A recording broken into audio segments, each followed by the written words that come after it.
The Hound of the Baskervilles by Sir Arthur Conan Doyle.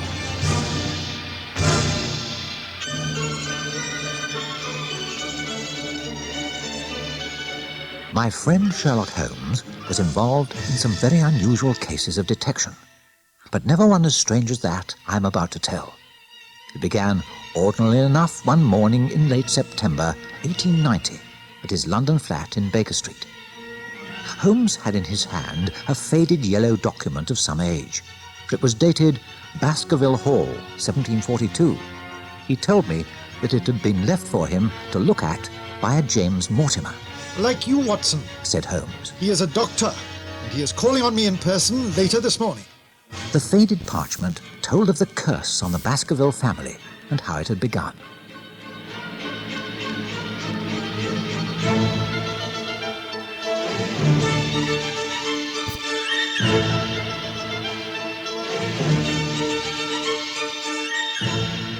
Long ago, Baskerville Hall on the edge of the Devon Moor had been held by Sir Hugo Baskerville, a wild and cruel man.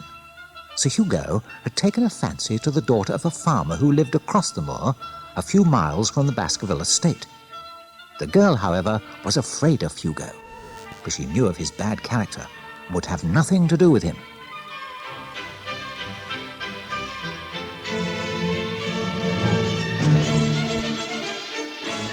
One bleak afternoon, when the girl's father and brothers were away from their farm, Hugo and some of his friends kidnapped her. They took her to Baskerville Hall and locked her in an upstairs room. During the evening, the sounds of singing and shouting from Hugo and his drunken companions in the hall below terrified her. She opened the window, climbed down the ivy on the stone wall, and started to run across the moonlit moor towards her home. When Hugo found she had escaped, he was filled with rage. He shouted that he would give his body and soul to the powers of evil if he could recapture the maid. But his drunken followers shrank from him in horror. Hugo rushed to the stables, set loose his pack of hounds, mounted his horse, and galloped wildly after the girl.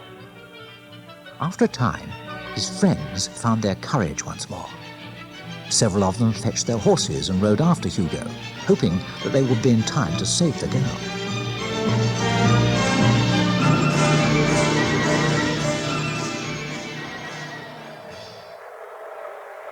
When they had gone a mile or two, they met a night shepherd on the moorlands.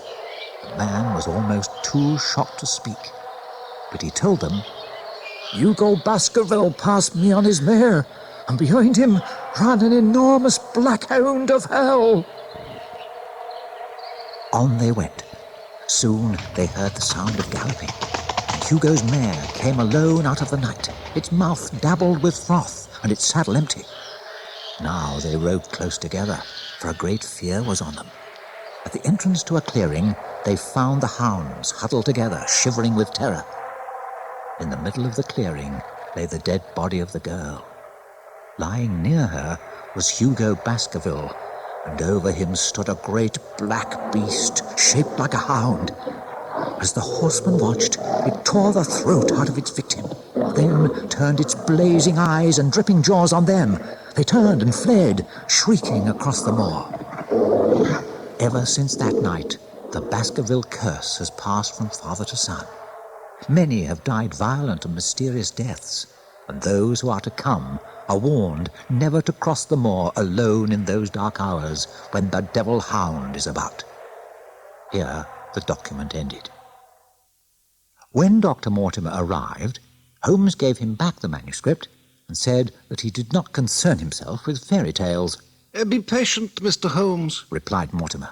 It is important that you know the contents of the document before I tell you the details of the death of the last of the Baskervilles, my friend Sir Charles, just 3 months ago. He went on to tell us that Sir Charles' behaviour in the weeks before his death had been very odd. Sir Charles was convinced that the curse of the hound was upon him. He dared not go out on the moor at night. Often he had asked Mortimer whether he had seen any strange creatures or heard the baying of a hound. Mortimer felt that in addition to his heart trouble, Sir Charles was straining his nervous system to breaking point. He had also become a man of habit. Every night he walked from Baskerville Hall along the gravel drive to the moor gate, but he would never go any further.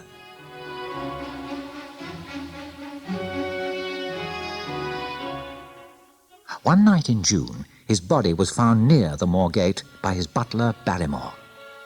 The soft gravel drive showed two sets of footprints, those of Sir Charles and Barrymore. Towards the spot where Sir Charles had died, it seemed that he had started to walk on his toes.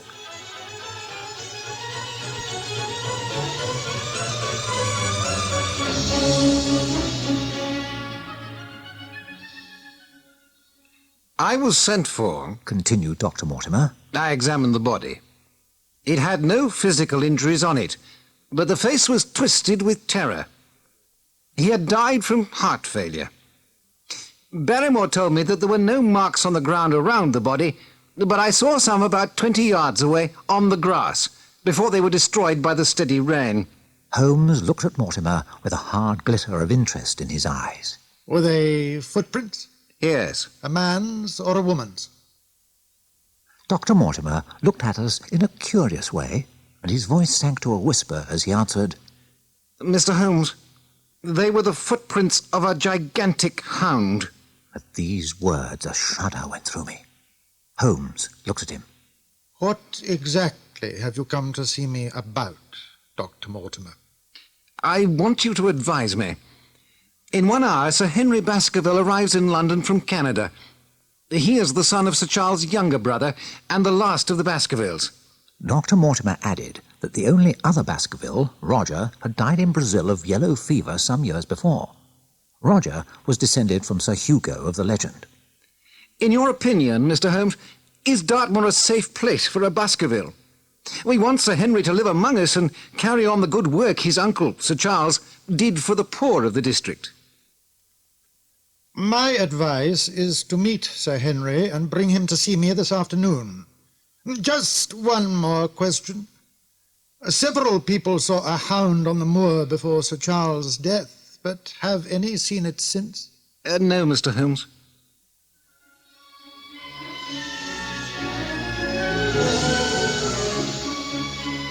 When Dr. Mortimer had gone, I asked Holmes why Sir Charles had walked on tiptoe down the gravel path. That's nonsense, Watson. He was running for his life. But running from what?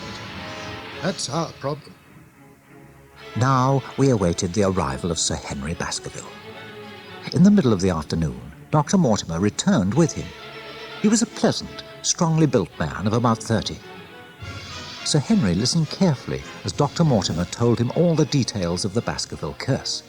Then he said quietly but firmly that there was no devil in hell and no man on earth who could stop him going to Baskerville Hall. Good. That settles the matter, said Holmes. But Watson must go with you. The next day, Sir Henry, Dr. Mortimer and I travelled to Devon by train. Holmes had to stay in London for a few days on an important case. The journey was a pleasant one, and as we talked, I formed a great liking for both Sir Henry and Dr. Mortimer.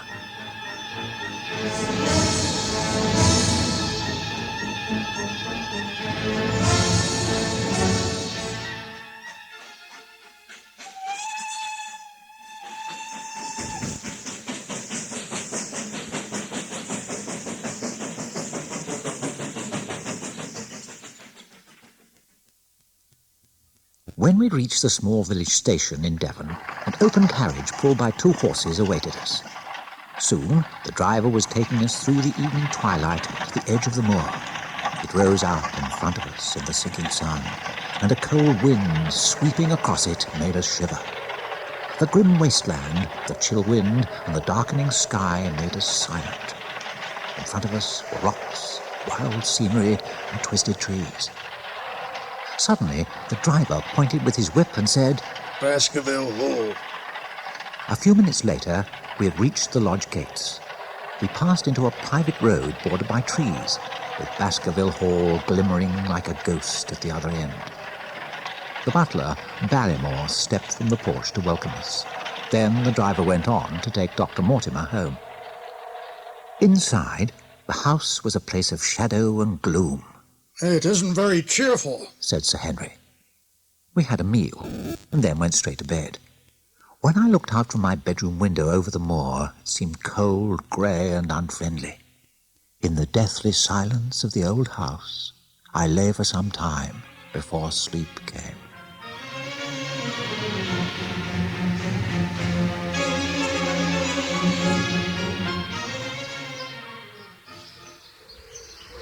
When Sir Henry and I sat at breakfast next morning, with the sunlight streaming through the windows, our spirits were much higher. After breakfast, Sir Henry had some business to attend to, so I took a walk along the edge of the moor. I'd gone 2 or 3 miles when someone called my name. It was a man, between 30 and 40, and he was carrying a butterfly net and a tin specimen box. He introduced himself as Jack Stapleton. His friend, Dr. Mortimer, had told him about me. "I love the moor," he said, "but I've only lived here for 2 years." As he spoke, a dreadful cry of agony echoed across the moor. It turned me cold with horror. Stapleton's nerves seemed stronger than mine, for he said calmly, "It's a moor pony caught in the Grimpen Marsh." I looked into the distance and saw the pony being gradually sucked down. Its neck rolled and twitched for some time as it slowly disappeared. "It's a bad place, the Grimpen Marsh," said Stapleton quietly. "I know my way through it, to where the rare butterflies are. Take my advice and keep away from it." Nothing moved, apart from 2 ravens on a rock behind us. Then a very long moaning sound swept the moor and died away. "Good God," I said. "What was that?" Stapleton looked at me with a strange expression. "They say it is the hound of the Baskervilles calling for its prey. I've heard it before, but never so loud." I looked around with a chill of fear in my heart. Stapleton seemed unmoved, and after saying that he would like to meet Sir Henry, he walked off towards the old farmhouse where he lived.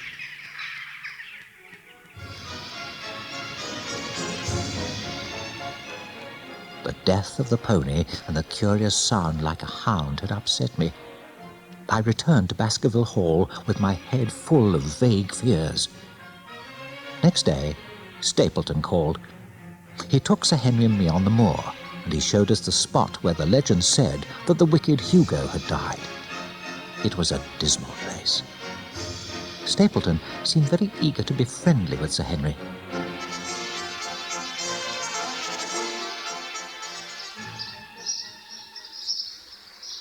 On the following day, Sir Henry and I walked to the nearby village of Grimpen. We stayed at Dr. Mortimer's house for some time talking, and it was twilight before we started home along the moor path. As darkness fell, Sir Henry said, jokingly, that the legend warned all Baskervilles never to cross the moor at night. As if in answer to his words, there arose out of the gloom that same strange cry I had heard with Stapleton. "Good heavens, Watson, that was a hound." From the break in his voice, I could tell he was frightened. "It's one thing to laugh about it in London, Watson, and another to stand out here in the darkness of the moor and hear that cry. I feel very cold. Am I really in danger?"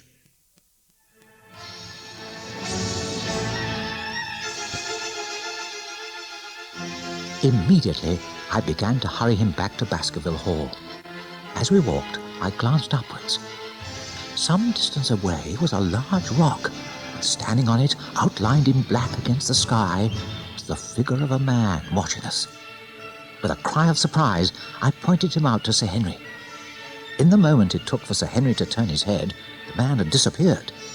But I was not mistaken. I had seen him, and I was soon to have proof of this from Barrymore.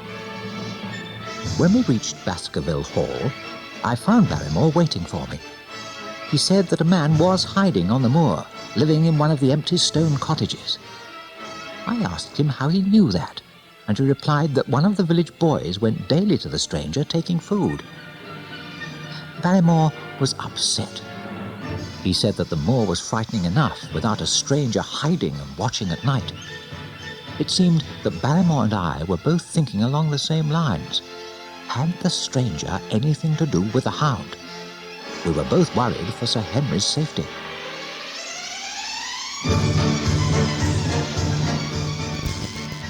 I decided what to do. The following afternoon, I went out straight after lunch, taking my revolver with me. Slowly I crossed the moor in the direction of Black Tor, where the stone cottages were. I searched each in turn until in one of them I found some blankets, a bucket of water, some empty tins, food, and a bottle of brandy. I was certain I had tracked down the stranger's hiding place.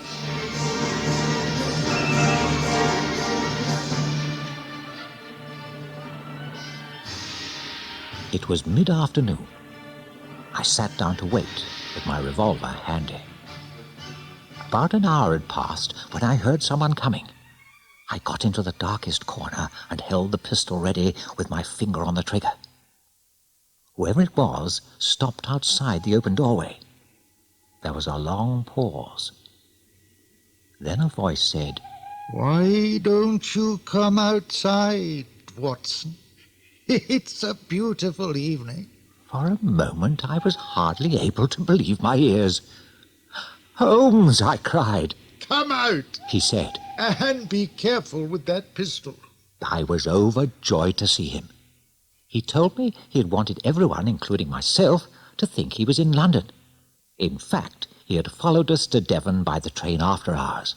Then he had gone into hiding on the moor so that he could watch and wait. Holmes questioned me about where I had been, what I had done, and who I had met. He listened carefully. When I mentioned Stapleton, Holmes said that he was not the harmless person he pretended to be.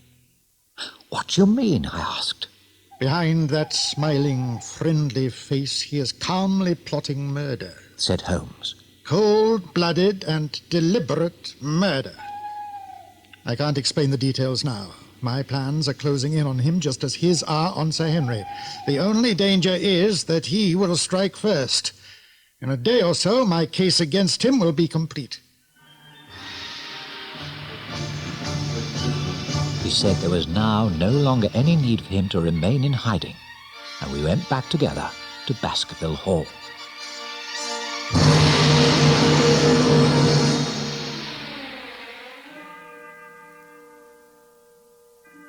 To continue this story, when the music stops, turn the cassette over.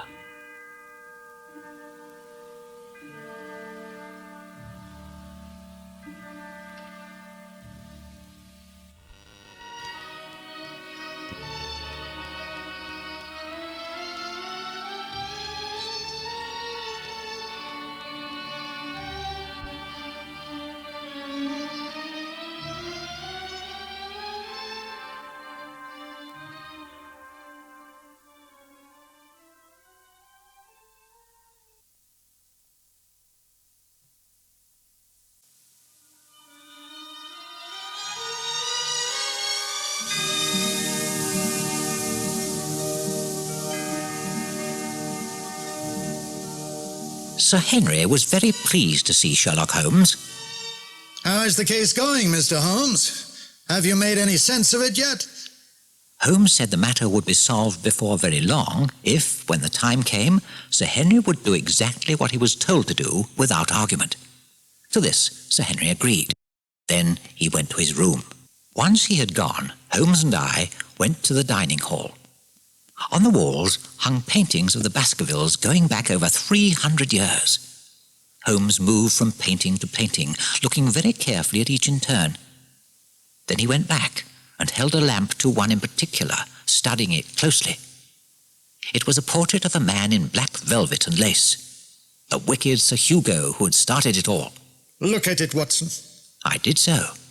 I noticed the thin-lipped mouth, the cold eye, and the stern expression. "Now look again." Said Holmes. He stood on a chair and put his hand over the broad hat and the curling hair, so that only the face was visible. I started in surprise. The likeness between the face of Sir Hugo and the man we knew as Stapleton was almost beyond belief. "It looks like Stapleton," I said. Holmes laughed. "Yes, Stapleton must have Baskerville blood in him. Now we can guess why he is an enemy to Sir Henry. Never mind, tomorrow night I shall trap him. Not a word of this to Sir Henry.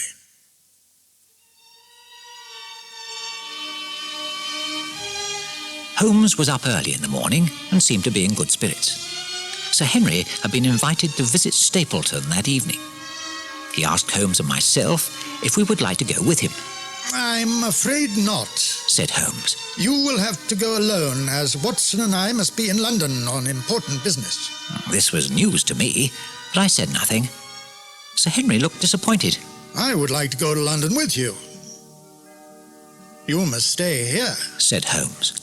Remember, you promised to carry out all my instructions without question. I want you to go to your friend Stapleton's tonight as planned. Afterwards, you are to walk home by the path across the moor. Tell Stapleton you intend to do this. And that's the very thing you've told me never to do, replied Sir Henry. Trust me, insisted Holmes. This time you may do it with safety. It will take great courage. You must not stray away from the moor path leading from Stapleton's house to Grimpen village. Keep on that path at all costs. I was as puzzled by all this as was Sir Henry, but I kept quiet.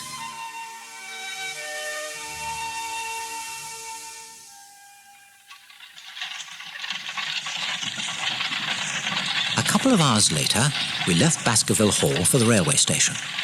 At the platform, Holmes dismissed the carriage driver. When the driver was out of sight, he told me we were not going anywhere.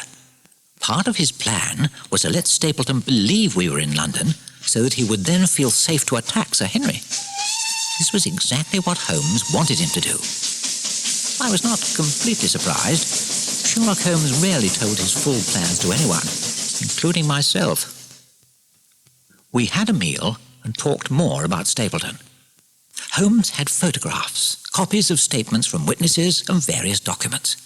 They proved that Stapleton had lived under different names in different parts of England for some time. After the meal, Holmes hired a driver and carriage. He had still not told me what we were to do or what we were to expect. Off we drove in the darkness. The presence of the driver meant we could not talk openly. I could feel my heart beating when we were back on the moor. The driver put us down near to Baskerville Hall, and we turned in the direction of Stapleton's house and began to walk. It seemed a long way. Over towards Grimpen Marsh lay a huge bank of fog. Holmes stopped about 200 yards from the house. This will do, he said. These rocks will give us cover.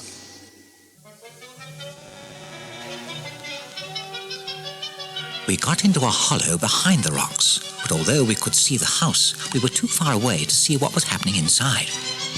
After some minutes, Holmes asked me to creep forward to see what Sir Henry and Stapleton were doing, and I tiptoed to the low orchard wall.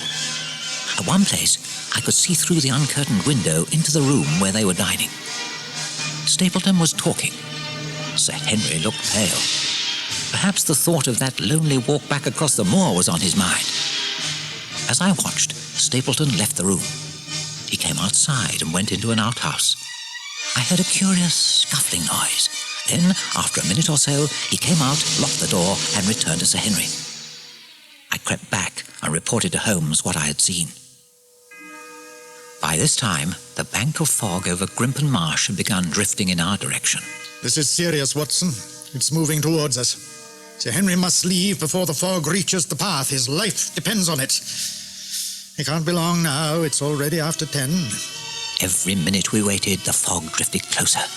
The first thin wisps had reached the farthest wall of Stapleton's orchard. Slowly it crept around the trees. If he doesn't come soon, we shall lose him, said Holmes. We must move back a little onto higher ground. Still the fog swept slowly on. Holmes knelt down and put his ear to the ground. I think I can hear him coming. Then I heard him too. We crouched down among the rocks, staring hard into the fog as the footsteps grew louder. Sir Henry came out of the fog, walking swiftly. He passed us. Every now and then he looked behind him like a frightened man. Watson! Cried Holmes. It's coming!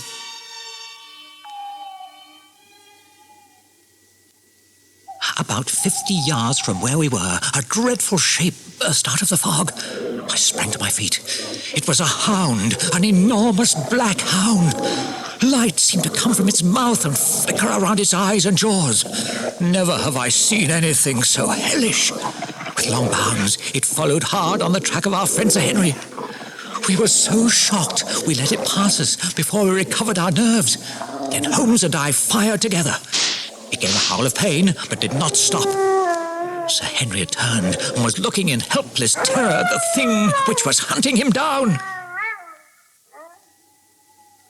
But the cry of pain from the hound had told us that it was a living thing and not a ghost dog.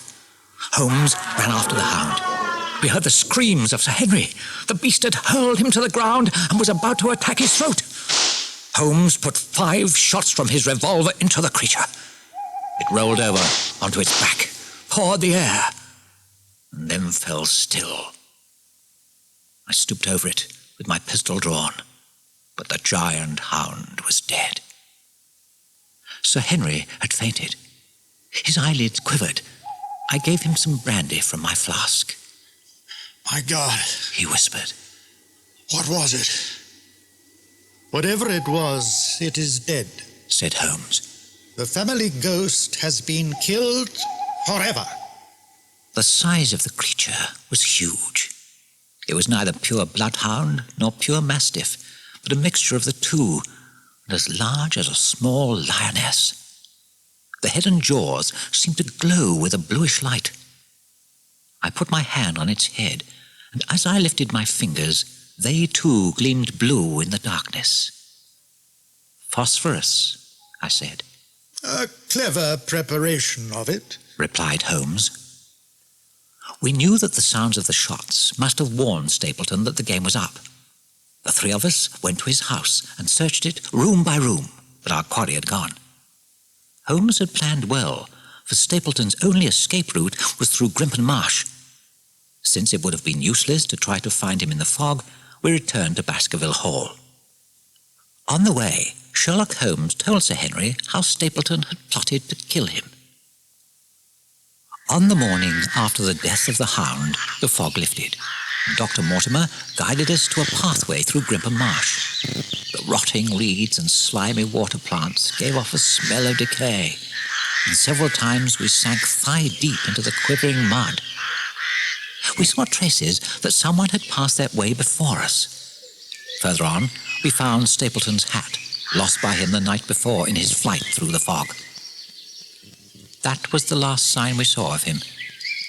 If the earth told a true story, somewhere in the heart of Grimpen Marsh, sucked down in the foul slime, Stapleton was buried forever.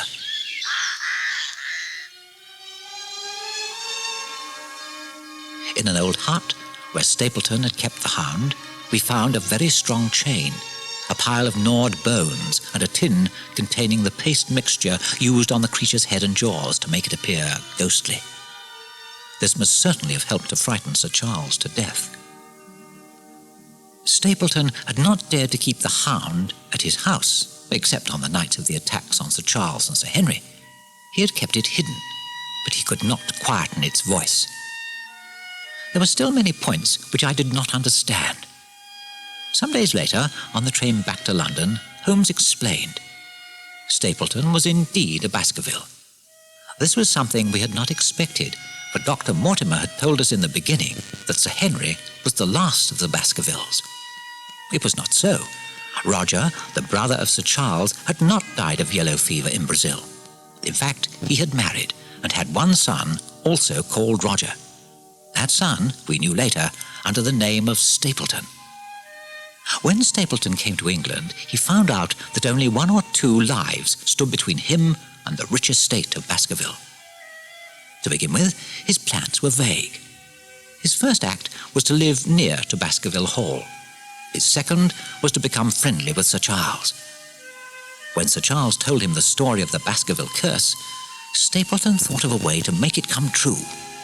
From another friend, Dr. Mortimer, he had learned that Sir Charles had a weak heart, and that any violent shock would kill him. He bought the dog in London from dealers in the Fulham Road. It was the strongest, biggest, and most savage animal they could find.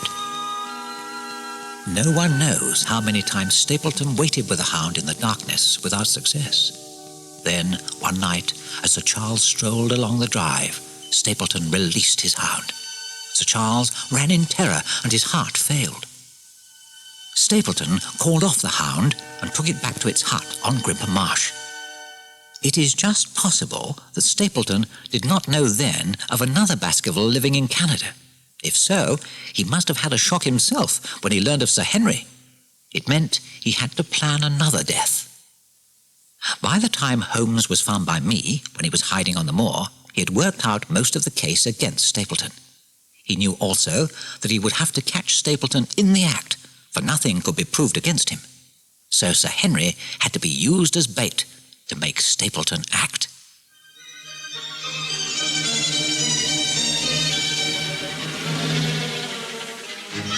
One thing still puzzled me. If Sir Henry had been killed, how could Stapleton have claimed the Baskerville title without giving himself away? He had lived in the district for 2 years under a false name, and there would have been 2 strange deaths. Even Holmes had no real answer to this. It is likely that Stapleton would have returned quietly to Brazil and claimed the Baskerville fortune from there under his real name, Roger Baskerville. By doing so, he would have had no need to come to England at all.